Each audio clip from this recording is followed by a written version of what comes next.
Modern. Modern. Modern. Modern. We're prepping for a voyage. Modern. The force of an old-fashioned equals whiskey mass times bitters acceleration. Why don't you make that a double? Modern bar cart. What's shaking, cocktail fans? Welcome to episode 137 of the Modern Bar Cart podcast. I'm your host, Modern Bar Cart CEO Eric Kozlik. Thanks for joining me for this panel-style interview episode where I assemble a crack squad of beverage industry luminaries and then waterboard them with canned cocktails for your entertainment. Now, this might sound like a bit of an exaggeration, because it is, but if you take about 50% off of it, you'll have a pretty good sense of what we're about to hear. This episode was recorded during the recent American Distilling Institute judging of craft spirits, where I was lucky enough to sit side by side with these awesome folks and give feedback that helps craft distillers improve their products. There's a lot of things that make ADI, the American Distilling Institute, really special. But in this episode, we're going to focus on the fact that they're probably the leading organization when it comes to giving feedback to the producers of ready-to-drink, or RTD, cocktails. Anybody who's ever cracked open a White Claw hard seltzer knows that this drink segment is gaining momentum in a way that's fairly unprecedented in the U.S. drinks space, pushing more traditional canned beverages off the shelves and, for better or worse, revolutionizing the way that many people drink. We'll get down and dirty with this category in just a second, including the differences between the U.S. and European markets. But first, I must demand that you take a hot second and make yourself a drink. This episode's featured cocktail is the Greyhound, and the reason I selected it is because while judging at ADI, I got to taste a particularly delicious expression of this drink in an RTD format. To make the Greyhound cocktail, you'll need 2 ounces of vodka, or gin if you're a gin person, 4 ounces of grapefruit juice. Most recipes on the interwebs call for the ruby red variety. And that's it. Yep, this is one of them 2-ingredient cocktails. Now, before I tell you how to make this drink, to be honest, this is the perfect episode for this to be happening. I need to ask you to step back, first and foremost, and visualize it. Right, we got our 4 ounces of grapefruit juice, we got our 2 ounces of vodka. Are you picturing it served up in a stemmed cocktail glass, or are you envisioning it in a rocks glass, or maybe even a Collins glass over ice? The answer is yes. There seems to be very little consensus about the service method online, which is a data point in and of itself. I'm sure that most hardcore bartenders out there are wired to see this citrus juice, right, the grapefruit, and immediately go into shaker mode. But then again, if you look at this drink, even with your eyes kind of squinty, it's clearly in the Paloma family, right? At least tangentially, and you don't shake a Paloma. Here, I'm tempted to take a page from the late, great Gaz Regan's book and tell you to just do this. Put ice in the glass of your choice, add your liquid ingredients, and give it a stir with your digitus secundus manus, which is your pointer finger. Stick it in there and give those ingredients a frosty jostle. The frosty jostle, by the way, was my nickname in high school. The Greyhound cocktail has a cool history and a few interesting little riffs, which was a thing in the mid-20th century. You'd make a cocktail, and then these little riffs with fun names would just start kind of crawling out of the woodwork. But we don't have time to get into all of those in this episode. The takeaways for the Greyhound cocktail are that it's quick and easy, and as long as you're not on any sort of medication that doesn't jive well with grapefruit juice, which is a real-world issue, it's a great refreshing option when you're jonesing for that Paloma, but don't have the bubbles or the tequila.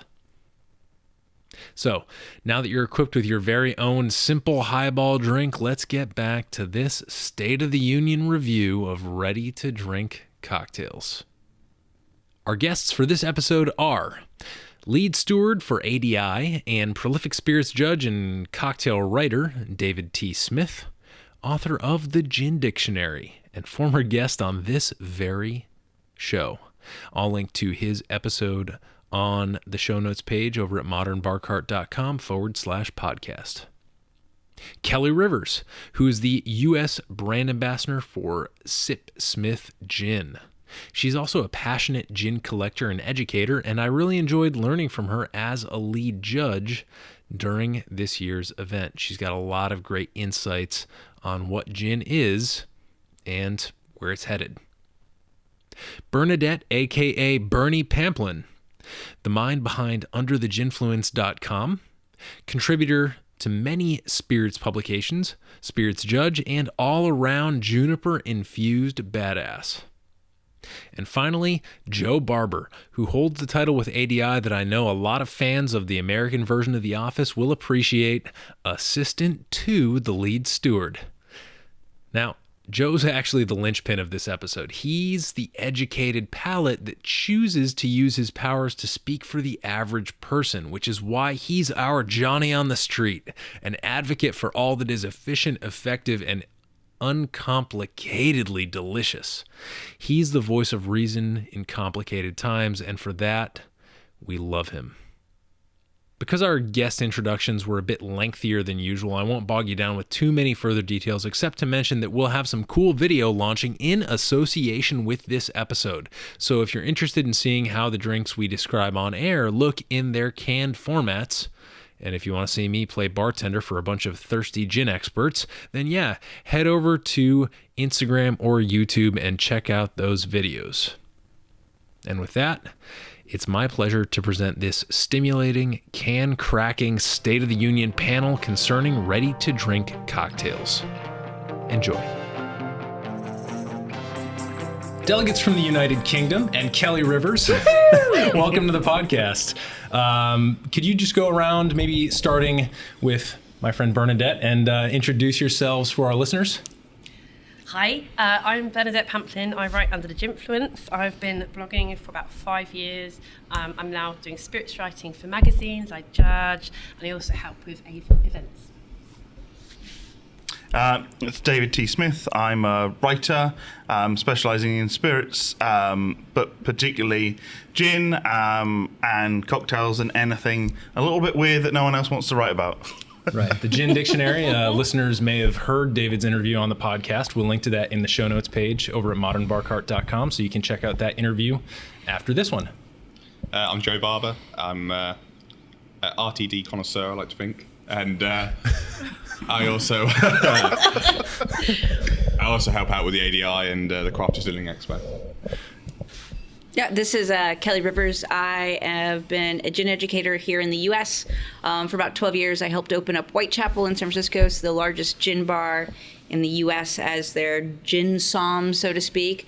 And I am currently living in New York and work with Sipsmith Gin over there and teaching people about gin in general while drinking RTDs, which... And you successfully put up with me for a full day on a panel. I mean, I think it was a mutual kind of a back and forth. Yeah, I think we each brought our own nuances to the tasting notes here. Yeah. So we've got a bunch of gin experts. We have a self-declared RTD connoisseur. Before recording, self-proclaimed. Before recording, we kind of identified Joe as our man on the street. What I want to do is start with a basic overview of this category, because anybody who has eyes in the United States and abroad has probably noticed that there's been an explosion of different alcoholic cocktail approximations that are bottled or canned for consumption, and that's been a big trend, probably one of the biggest trends in the spirits and cocktail industry in the past couple of years. So we wanted to bring a little bit more awareness to this category, and we wanted to just give people a sense of what's going on, because we've got a lot of marks that were submitted here for evaluation. So, David, can you just give us a high-level overview, and anybody else can feel free to jump in with their thoughts? Yeah, okay. So I guess when I think about RTDs and bottled cocktails, there are these two main different types. One is the sort of a spirit and mixer, could be like a gin and tonic is a very good example. Rum and Coke, Jack Daniels and Coke, that whiskey Coke, that kind of thing, often designed to be sort of on the go. And then the slightly more sort of older and more sort of historical style with these ideas of bottled cocktails. So they could be things like Manhattans or martinis, and lots of the big distilleries were making them sort of back in the sort of 20s, 30s, that sort of time. They were designed to kind of be served over ice, so you still had a little bit of work, whereas mostly what we're talking about today is RTDs, and that's kind of on the go. Think, commuter on his way home, well, at least in the UK, having a little drink after a stressful day, or barbecue, picnic, beach, that sort of thing. Right. Never while you're operating a machine. These are not what these Heavy are or designed. not during work. No. What if you get nervous, operating the machine? We do not condone drinking and driving, or drinking and operating machinery, or drinking anything that is condoned as illegal. Yeah, that's. You can tell that Keli is the one who's most concerned about job safety right now. Sip responsibly. So, that's kind of interesting, David. Thinking about the rum, the ands, right? The rum and Coke, the whiskey and Coke. To me, when I think of that, I think of the shift that occurred from the early 20th century to the mid 20th century, at least in the United States, because of Prohibition. After Prohibition ended, what was considered a highball kind of changed. We started getting more of these sodas, more of these sweetened and carbonated mixers toward the latter half of the 20th century. And so during that time, a highball was kind of a rum and Coke or a whiskey Coke, whereas previous to that, it was just sort of the classic, what we're now getting back to in the highball category. Sure, yeah. And then we also have this other classification that's kind of front and center here, this long drink, which is something that I learned about for the first time this year. Does anybody have a good approximation of what the long drink is as a category? Well, the long drink itself is a very Finnish and Swedish kind of an origin, where it is citrus juice is now starting to become involved, and it's usually a carbonated or not carbonated. Usually carbonated. Usually carbonated. I've seen a few that were not, and they were supposed to be served warm, which was fun. The actual dispensary had warm beverages in there, but it's kind of where you have the +1 is what I call them. The gin and tonics, the vodka sodas, the rum and cokes. I call it a +1, something and one. Long drink would have multiple. Would be in the +2, +3, but not into the cocktail. So one of the things that we can say when we're talking about beverages in cans or tins or bottles, the history kind of started off with here in Connecticut with the Le Club, and it was a full cocktail and a drink, and it was to help people that didn't want to mix still be able to enjoy it. And then from there, it kind of went into, most notably, would be the Gordon's. Yep. The Gordon's drinks, which were also in little bottles, very much like the spirit that it was, because this is the first time we're naming the actual brand of the alcohol and what their influences are. And it's probably worth noting that the bottles for these, and they did at least a dozen different varieties, the Gordon's, and the bottles look very much like the Tanqueray bottle today, which is not a Victorian fire hydrant. It's meant to look like a cocktail shaker, and that's where that's come from. Right. Oh, that's a good point. Cool. Bernadette, you've been quiet. What do you think about some of the RTDs that we're seeing on the market today? You were mentioning that you did a little bit of writing on that subject. I did. I should have reread that. quick reminder. I love the convenience of RTDs. At home, everybody's just mad for them, for the convenience. And unfortunately, like most things, people aren't always too caring about the quality. You can buy a lot of very cheap. We've got a supermarket, Lidl's, they sell like 99p gin tonics in a can, and people do go through quite a lot of them. My weird problem with RTDs, and I totally understand why it is how it is I just find you get a lot of them and they're kind of like a 5% ABV, and it just doesn't quite sit right with me, because I kind of feel like if you could buy a can of beer that's 5%, if I'm buying a can that's like a cocktail, I want it to be slightly more, only very slightly. I realise there's issues with that with like price pointing. And I understand here as well there's issues with sort of staggered taxes that you pay based on ABV, so it kind of puts people off. But if it's a sort of a low ABV one, I'm not too interested in them. Yeah, it is interesting because, if you do the math, Kelly and David, I'm sure you've done the math for cocktail ABV. I do the maths, but there you go. I try very Polymath, lightly to do math. The less math I can do, the happier I am. Yeah. But generally speaking, some of the, like if you were to get a gin and tonic, where would that be in an ABV range at a bar or in the home if you were making a standard size gin and tonic? That's a question. It's about, 8%, something like that? 8-9%, I think, for a standard one. Depends on the ratio, for Yeah, sure. you also have to understand that in the UK, the standard pour of a gin and tonic is about 30 milliliters, which is just a little bit over an ounce. So I always say when anyone comes over from the UK and they're coming to drink in the United States, it's a little bit more alcohol we got in our drink, especially in a gin and tonic. When you go over to the UK, they'll ask if you want a single or a double. Here in the US, if you say you want a double, that's about 4 ounces of alcohol that you're getting in the drink. So, Right. so those are things to note. So generally, though, like if I were to do a 2-ounce pour, 2-ounce pour in the U.S. with a tonic of a normal size of a double rocks glass over ice, you're roughly going anywhere between 10 and 14% alcohol in a glass. Right. An 8-ounce glass.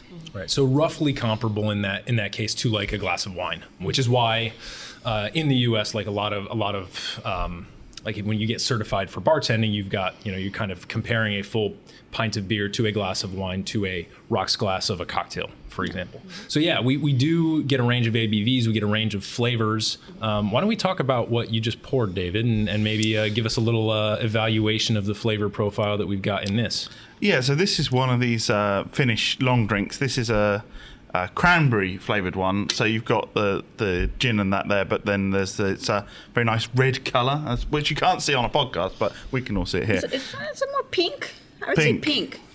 Rose, maybe. Scarlet. Rose. Let's give a rose. But I think ask the man on the street what he thinks. Joe, let's hear it, Joe. What do I think of the long drink? Or that long drink. He's tasting intently. I think it's quite nice. I think it's quite balanced. It's nice. You get the gin, you get some cranberry. It's really refreshing, and it's you want to serve it cold. But I think as a drink, if I was sat out in the sun, like we've got quite a lot of sun where we are now, I think I could happily sit and drink 4 or 5 of these quite happily. Sure, for sure. I think that's kind of one of the real key things, and I guess probably worth saying that 3 of us are drinking these out of cups, but the man on the street's got a can, because really, for something like an RTD, you need to be able to drink it, if you're out and about or something like that. I think the cranberry, the finish is really nice and clean, and that's one of the things that I think This is adds something to one it. of my first long drinks with the cranberry.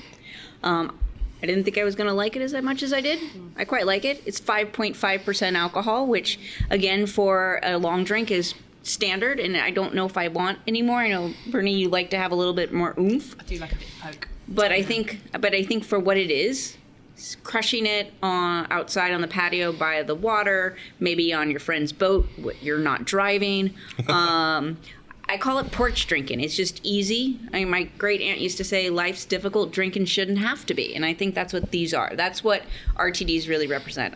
When I talk about it, because I love them and I love to champion them, I try to get everyone to think about it as, yes, maybe you can make a better drink, but that's not the purpose of this. Mm-hmm. Yes. It's quite nice as well having a different variety of flavours, especially in the UK. We're finding you'll agree, David, there's a lot more RTDs coming to market, and we got our alcohol sections in our supermarkets have got large sections for RTDs now, which is fantastic for the consumer, for people wanting to try it. And I think it's good that a lot of the bigger brands are jumping on board as well, and some of the craft brands are doing it. So there's a real variety for people to play with and find what they like. I think in terms of like the place where the RTD kind of fits, is often a place where you might have like a can of beer, and not everyone likes beer, so instead of having beer, and we necessarily want wine, you have something like this instead. You can chug a load of different ones with your beer in a cooler, and I think that's kind of the place where it fits. I guess that's probably why the ABVs are around that kind of beer ABV as well. Well, I think what's really interesting, especially here in the United States, because I think in the U.S.,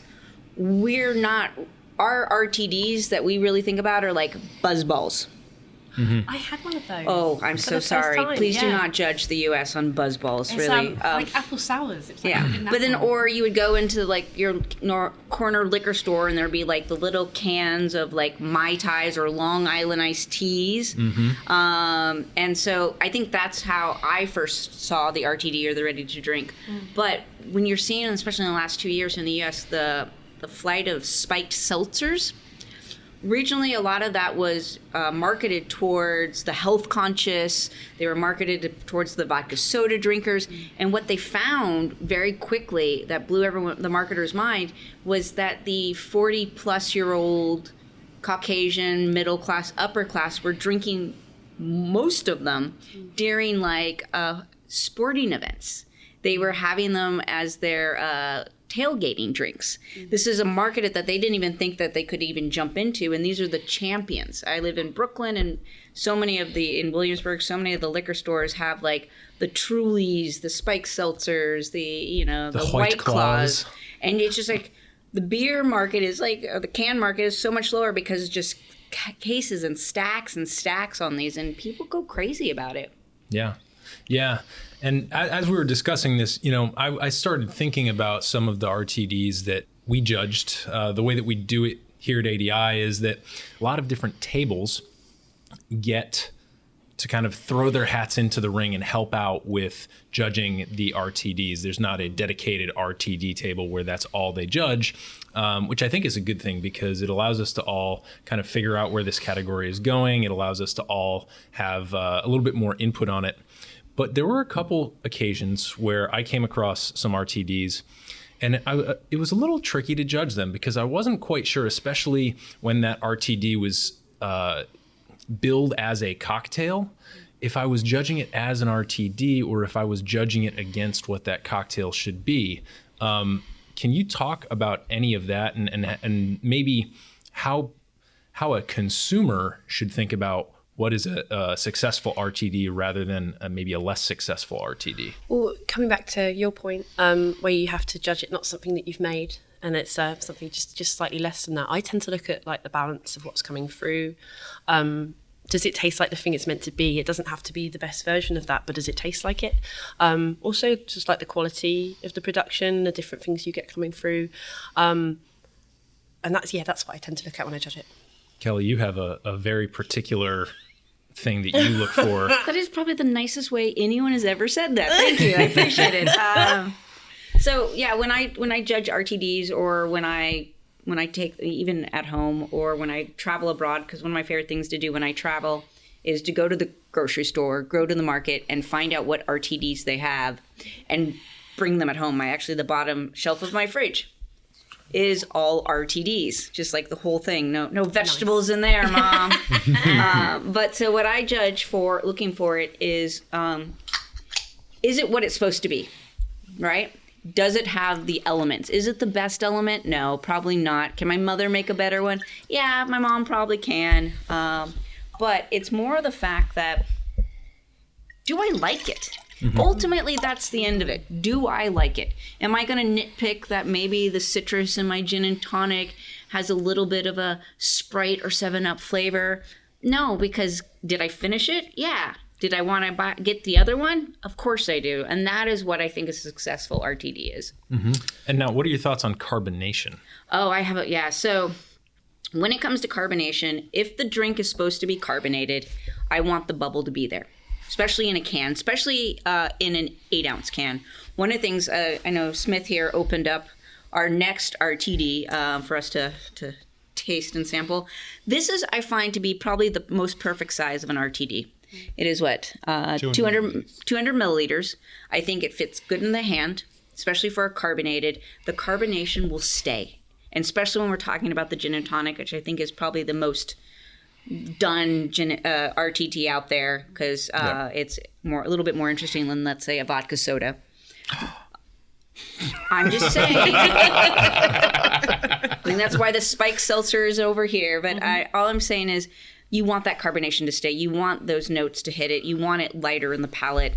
I know a few people have some issues with a can of that's flat, or if the drink's supposed to be flat, but it still comes out of a can because that mind that says, oh, can, that noise, it's supposed to be carbonated and then it's not, and then you're disappointed. But I'm okay with that. Mm-hmm. But if there is carbonation, let's make sure that carbonation stays. Mm-hmm. It's funny. I think sometimes consumers or listeners who are just kind of casual at-home bartenders who are listening to this podcast probably think of spirits judging events like a bunch of people in very nice suits sitting around a table, maybe some monocles and pocket watches. David. Say monocle there, not today. and we're all just kind of sitting here like very, evaluating these things in a very kind of snobby way. But I really like what you were saying, Keli, about the carbonation, because we actually kind of do go through and evaluate these drinks in a kind of stepwise methodical way. We're looking at the different components. And I think a great example of that is yesterday, I had the opportunity to judge an RTD that was billed as a bee's knees cocktail. And I think it was the least successful cocktail on that flight. And we had really, really tight consensus around the entire table because all of us said, all right, this is supposed to be a bee's knees. Bee's knees has gin. It's got honey. It's got lemon. I don't taste the gin. I don't taste the honey. And the lemon tastes like sweet tarts in this. Poor score, and the carbonation was a little bit weak. So, we do go through it in a stepwise manner. And I think that's I was skeptical about us judging an RTD category because it seemed very far away from the kind of craft origins of ADI. But I think because we're trained to do this in a very methodical, very carefully considered manner, I think it's actually really valuable to the RTD community. Yeah, and as you were saying, there's quite a lot of smaller producers are making them as well. Just the one that we're drinking at the moment is a little bit of a sideways move because this is actually a canned martini. This is 21%, so much higher. This is in the 200 ml. What did people think?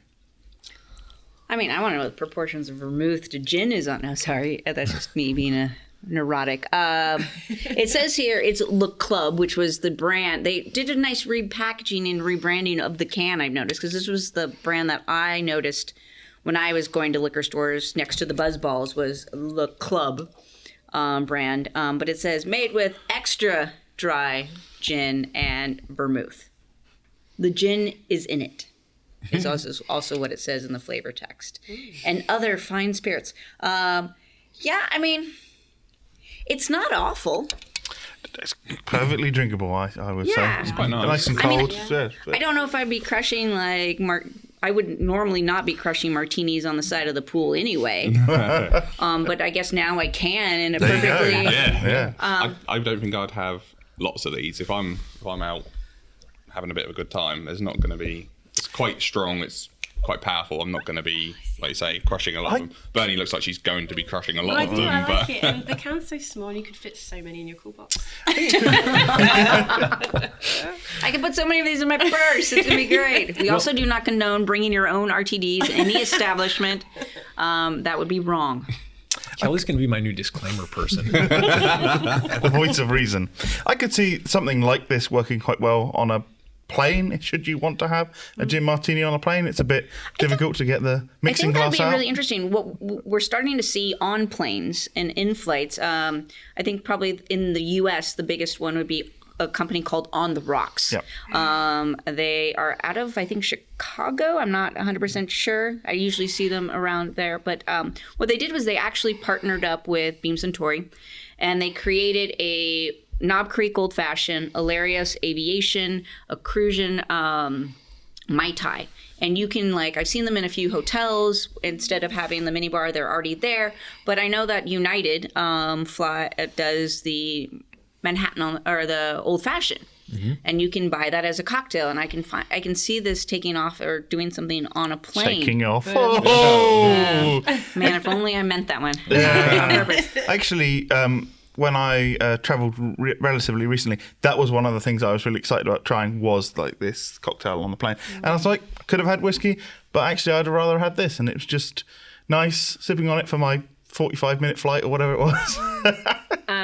But what we were talking about when you're talking about craft and how RTD maybe to you didn't fit with a craft, I know from working on a smaller craft brand in a very large corporation like Beams & Torrey, what Sipsmith did when we made our RTD, which is unfortunately only available in the UK, But somehow it was magically transported here.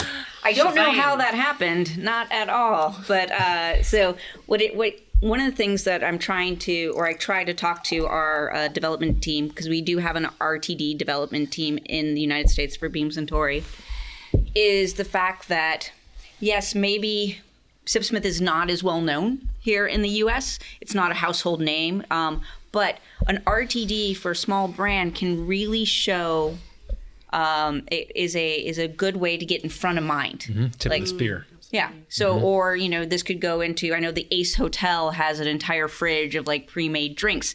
So if we had a small brand could think about a good way to get mind share, or a good way to be able to get just exposure, is buy an RTD.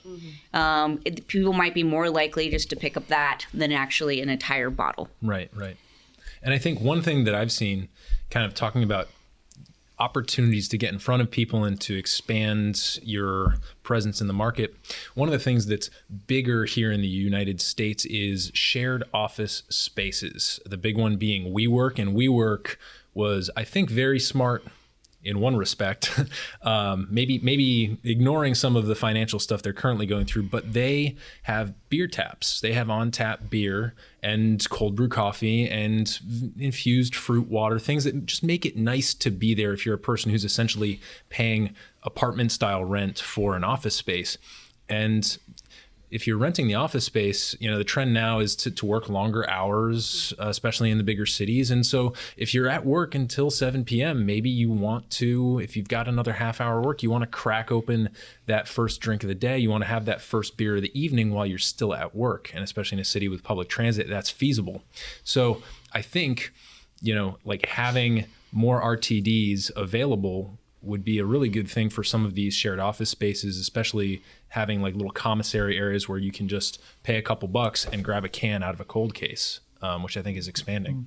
I love that idea. Yeah, I love that idea. I like to have a drink on the side when I'm working because I write, and I just find it's a nice lubricant to just have a drink, to just sit there a bit. Was it Ernest Hemingway that said, "Right drunk, edit sober"? Was that him? I think it was. Yes. Is there another disclaimer there, Keli? I'm just triggering all the disclaimers here. I'm so sorry. I'm on my third RTD here, so I don't know if I have any more in me. Cheers to that. We've got a very similar thing in the UK. There's a company called Regus, and actually, funny enough, the business I work for, we rent a couple of offices from them. And it's the same thing every month. There's like a little bill comes through. It's with, kitchen amenities, but in that is some little perks, like maybe, I don't know, I don't work from one, but potentially RTDs. I know they have got beer and various other things, so it is a good idea, and it definitely is a market that should be going into that area too. I suppose as well, if there's like, say, if there's like a restaurant space that just doesn't really have a bar, but it's just more about the food, they just got like a very simple setup. It's a nice way that they can offer cocktails to people without having to have all the setup to do it. Sure, like the type of bar that would sell you a bucket of Coronas. Yeah, it's more relaxed, it's easier. I want my paint bucket full of like a 500 milliliter of sherry and some RTDs on the side and sit on the patio. Yeah. One of the other things, because we were talking about all these different RTDs, and we tasted the very nice Sipsmith. What's the evaluation of the Sipsmith G&T? Man on the street? I quite like it. Again, refreshing. It's quite a lot of citrus, I think, on this one. But what I actually prefer about this one is, you said you like the 200 milliliter can, Keli. I actually think this is 250. The Sipsmith, I think it's a lot better. A little bit more. For man hands. For man hands. I've got quite big hands. But it's like it's a tall can as well. I quite like that. I think that's probably about the right size to be putting in. a cooler or a bag. Elegance as well, I think, to a tool. It is a bit of an elegant. It's like the club looks like it gets lost. it's like a Collins glass. Yeah. It's the Collins glass of cans. Yeah. You can taste the gin, which I think is a great Taste the bonus. gin, yeah. Real It's good. a 7.3. See, that's sort of the That's your starting hopping point. The Bernie stamp of approval. No, that's fine. I know it's like a weird thing. It's just anything above 5, really. Lone Wolf used to do one that was like 8%, I think. It is quite That strong. was punchy though. Mm-hmm. Yeah. Can we try the yuzu one? It's a bit more bizarre. Well, just a bit more creative. Yeah, not bizarre at all. Innovative. Or it's a little more contemporary, than the classic of the standard gin and tonic. Read it for us, Sure. Bernie. So this is craft cocktails from that boutique gin company. Yuzu Gin Collins. Squeeze yuzu gin with jasmine lemonade. Ooh. Which is really inventive, right? Jasmine. See, yeah. And so this is, I like where this is going because we talked a little while ago about, these cocktails or RTDs that are supposed to be modeled off of a classic cocktail that you would build or a bartender would build in the glass. Mm-hmm. Now we're getting into the zone where the RTD is stealing some plays from the canned beverage space, like the non-alcoholic canned beverage space, by taking a flavor that's familiar and then twisting it in kind of a sexy way. Yuzu and jasmine are two of the sexiest words I've uttered in the past several hours. That was my nickname in high school. Yuzu jasmine. Yuzu jasmine. Oh, wait, no, that was my stripper name. Sorry, I'm totally wrong. I get those confused. So what do we think about the yuzu jasmine? Is this advancing the conversation about what RTDs can do? I think absolutely, because you can create anything.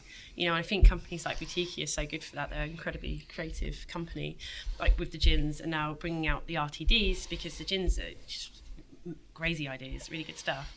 But then going into the RTDs, it was a case of, let's just with tonic, just with that. There's like all these different bits and pieces. What's the other one that I really like? There's a cherry cola one, but that's not that one. There's a different one. It's got like Strawberry orange. and balsamico with the cream soda. Yes, but it's something else with the cream. It's like orange blossom. It's orange blossom cream as well. soda. Yeah, it is orange. Yeah, and it's just it's so inventive. And I think this sort of thing, like, you could get the gin and you can get some lemonade, but jasmine lemonade, that's a little harder to come by. Mm-hmm. And so now you get to a position with the canned cocktails and the RTDs where actually you couldn't really very easily make this at home at all. The way that you have it is in this can, which is kind of moving on from what we were saying earlier about, well, you can't compare it to what you would make at home. You can't even make this at home. So I think they were really smart about this, because it is, for all the Americans listening, I have to say that the Boutique Gin Company is something that we can't get in the U.S., so on you guys over there. So they're using the gin that they're using in this is called the Squeeze Yuzu Gin, that they're mixing it with the jasmine lemonade. And lemonade can be somewhat cloyingly sweet, and kind of, especially in a canned cocktail, can go very kind of citric acid or artificial. And I think they're really smart by using jasmine, so a floral note to kind of balance out the citrus note, and also the fact that it's drying. So it's perceived that it's going to be drier than sweeter on your palate, because the teas have got a drying quality, the jasmine's drying. So sometimes it's hard when you look at something, you're like, oh, this is going to be really sweet. And then you taste it and it's not. And not saying it's bad, but now you've already gotten into this mindset that it is faulty in some way because of what your brain thought it was going to be. Right. And so yesterday, I think one of the most successful RTDs at my table was a vodka Greyhound, which is kind of a grapefruity vodka drink. And I scored it very high. I'm almost positive that I scored it a gold. And the only feedback I gave is kind of on this, on trend with what you were saying, Keli, because I was like, really the only way for me that this could be improved is with maybe a pinch of salt and 5% more acidity, so that people go back for another drink just that much faster and then go and get another one out of the fridge. Responsibly. I think it's evil advice. I mean, I almost feel half guilty making that advice, because I don't think that it'll overall have a good impact on humanity. But one of the things that people are sending this stuff to ADI for is to get feedback from people who not only have really trained palates, but people who've been behind a bar and know what consumers want and how to make money with that. Overall, I think we have to also acknowledge the fact that RTDs are probably the fastest growing category, and therefore are getting the attention of a lot of people who are willing to invest money with the expectation that they're going to make money back out of this. So I don't know. I think for me, you know, one of the things I like to evaluate for is like how, in the crushability spectrum, how fast would I crush this? And if there's something that the maker can do to decrease the amount of time between my sips, I think that that's feedback that I'd love to give them. And I think that with this Yuzu Collins that we're drinking now, that's the thing that it has. Like, I mean, my glass has been empty for like 5 minutes, so I didn't have a lot, but you know, this is quite. You're right. It's quite dry. It's like I can feel it in my lips. It's like, I need to drink another bit. I mean, it's very innovative. I love the fact that they've gone somewhere completely different with it, with a bit of yuzu, and that the gin's fantastic anyway. But I also think with this one, this is kind of where I see the RTD category going. This is the direction of what we're going to start to see, much more of the craft. So it's the craft of the gin, it's the craft of how you're doing it, but it's also the packaging. Between this and the Sipsmith, I might be biased, but between this and the Sipsmith, I think these are eye-catching. If you were on a wall full of RTDs, this is where my eye would land on, and my eye would continue to land on, is something that is, because it looks like part of the bottle. So if I wanted to then see the bottle in the store, I'm like, oh yeah, I had that RTD. I can catch it. I'm going to take it home, put it in my basket, and buy it. And you know what I love actually about the 4 cans that we have on the table next to each other? They're all very different. The long drink, the pink long drink looks like a beer. It looks like a affordable, we'll call it, beer. The club martini, it looks almost like an energy drink type of thing. It's kind of got this very club-like, very contemporary packaging. It's got a color gradient on it. Got a nice 80s vibe. Yeah, for sure. I like yeah. I mean, I've got Donna Summers in my head. I don't know about you. Now, the Sipsmith, like the can, it kind of reminds me, I mean, minus the logo with the company branding, it reminds me almost like some of the European sparkling waters that you'll find can. The colors are very much in that direction. And then the Yuzu Collins looks like a can of craft beer, because you know that anybody who's walked into a store that sells craft beer sees the proliferation of this very bright, very eye-catching artwork. So I think right here we have a really cool core sample of a bunch of RTDs that are using different associations to kind of pitch what they're selling to people, which I really like. The other thing I find really good is that, I mean, quite a lot of the ones we've tried this week have had their own takes on such like ginger beer or their own cola. So they've then gone and made the ginger beer, they've made the cola. So that's not something you're going to be able to try anywhere else. It's not like, I can throw a boutique gin together with a Schweppes tonic. But having them give their own tonic, their own ginger beer, their own any other iteration is really cool, because they've then gone and they've made another product to make specially for that. I think the thing is as well, when it's suddenly a unique product, it's like more desirable, because it's not the case you're choosing between those of the same thing. There's something that's like, well, that's that one thing. I want to try that one thing. You can't get their ginger beer, their cola elsewhere, because it's not for sale. It's actually only for sale in that RTD. Yep. I was going to say something quite controversial. Please, David. It's not all about gin. There are other I know. Yeah, no. I'm eyeing. I think David's been dry for a while, so. Okay, so I think the rum. Yeah. Rum punch. The rum. All right, we'll give it a little audio verite. I love the idea that people are going to be listening to this at home and just like opening a can every time. This is a little ASMR. I'm also quite partial to a RTD mule. I'm sure you are too, Bernie. Yes. Yes. I won't talk about some of the ones that I tried. You're such a gentleman, man on the street. Man on the street. Oh yeah, this was on my table yesterday. What do we think? Well, first of all, I must say, I am a very big fan of this. Even at a little temperature of the room, as opposed to the ice cold. One of the things that I love this, and it does, best served chilled. The thing that I really like about this is it is not a sparkling cocktail. It's not supposed to be a sparkling cocktail. It does come in a can. We had a lot of discussion at our table about this. Should we market? I'm like, no, it's supposed to be a flat drink. And that's, again, the perception of the consumer opening a can. Like, you try to open it up to get the noise.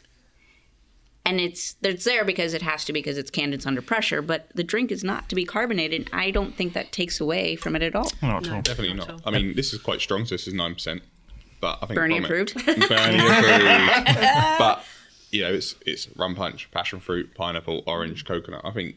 It's lovely. Oh yeah. Arguably, really you can nice. taste all of that in there. Yeah. I think. I mean, it's a party in my glass, is what it is. It's really nice. It is really nice. I think the fact, going back to the can pressurization and then the carbonation, I think the fact that cold brew coffee has been so popular in the U.S. recently has saved that a little bit. They kind of led that non-carbonated canned beverage explosion. So I think people are going to be less alarmed when they open a can these days, and it doesn't give the carbonation little spritz there. So it depends on how much you know the cocktail as well. I mean, if you know what a rum punch would be, then there's not going to be carbonation. But some consumers, myself, may not know that it's not to have carbonation. It's not a problem, don't get me wrong. Lovely cocktail, but it could get lost in the translation of the can, I think. I could see Kelly wanting a sparkling martini. And here I thought we were friends. Can I have a martini highball, please?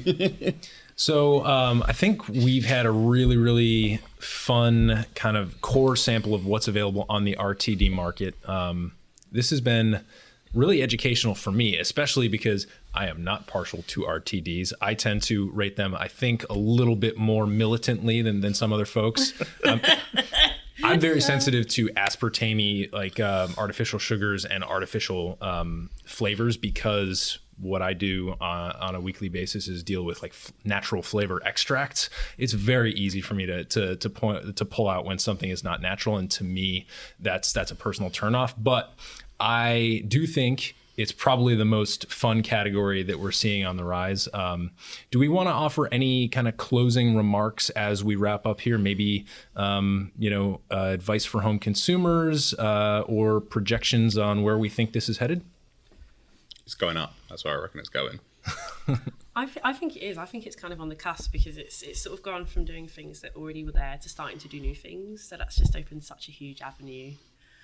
Like the possibilities around this. So I'm quite interested to see where it's going in the next couple of years, actually. I think my main tip is keep them nice and cold. I think certainly anything that's carbonated, like the bubbles are just so much crisper when it's really nice and cold. And really, I drink it straight from the can as well. Get that cool and refreshing. There you go. I mean, I think what we're finding, especially if you're coming from more of a, especially in the United States, because the RTD has taken over in the Australia. I mean, for Beam Suntory, 70% of most of our spirits are in RTDs. That's how they're being consumed. UK, as we've seen in the last few years, have definitely boomed. You go to any grocery store and there's just overtaking the beer. But for in the US, we're not seeing it as much, mostly because the taxation on higher proof, people don't want to pay the money because they think that they're less proof, they're going to get gypped. But one of the things that I like to think about is we're finding that millennials, there's all these things that millennials aren't drinking as much. Yes, maybe there are some states that legalize certain things that maybe people don't need to drink to get relax, or the fact that they're very health conscious. But what we're finding is millennials are drinking as much. They're just drinking differently. We cannot count them in bars and restaurants like some other generations. They're drinking on the go. They're doing activities. They're getting out. They're hiking. They're picnicking. They're spending time doing things that weren't traditionally something that had food and drinks. And this is where you're seeing an amazing opportunity for the RTD and the ready-to-drink category. Right. And unlike, say you were on a picnic, unlike bringing a bottle of gin and, maybe some mixers with it, if you bring a 6-pack of RTDs with branding on it, anytime anyone looks at that, you're getting market impact. You're getting your brand out there, which I think is a great opportunity. For me, The one thing I have to say to wrap this up is, as probably the most skeptical of the RTD category at this table, I think the takeaway that I've had from this conversation, the little aha moment for me, is that the RTD category is not divorced from craft. In fact, I think the RTD category is actually really reliant on craft. Yeah. And so I think that's the light bulb moment for me is seeing this creativity going on and seeing that it's not necessarily being driven from the top down. It's actually being driven by the really high quality things that are going on at these craft distilleries and craft bars. Otherwise, I don't think we would have the Yuzu Gin Collins. So, anybody else have anything to say before we sign off here and send our listeners off to grab a 6-pack of something? Drink responsibly. I was just about to But say enjoy that. it. If we'd have done that in tandem, that would have been great. Cheers, everybody. Thanks. Cheers. Thank you.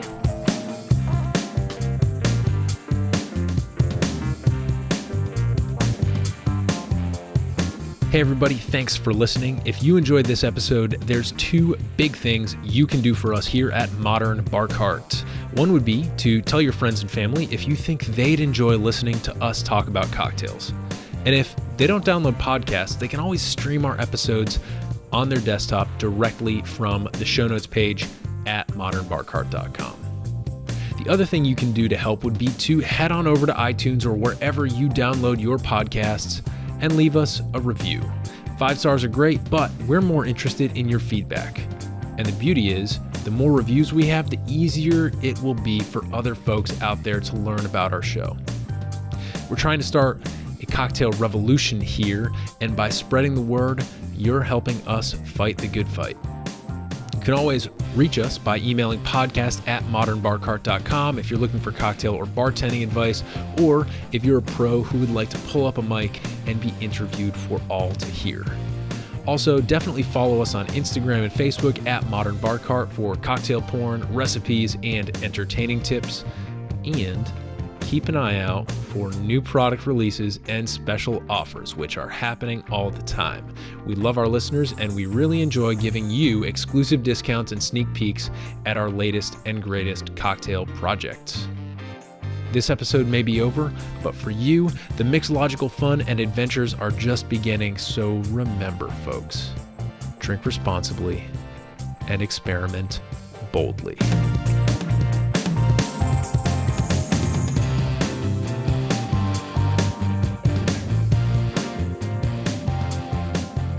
This episode was made possible with editing and production assistance by Samantha Reed.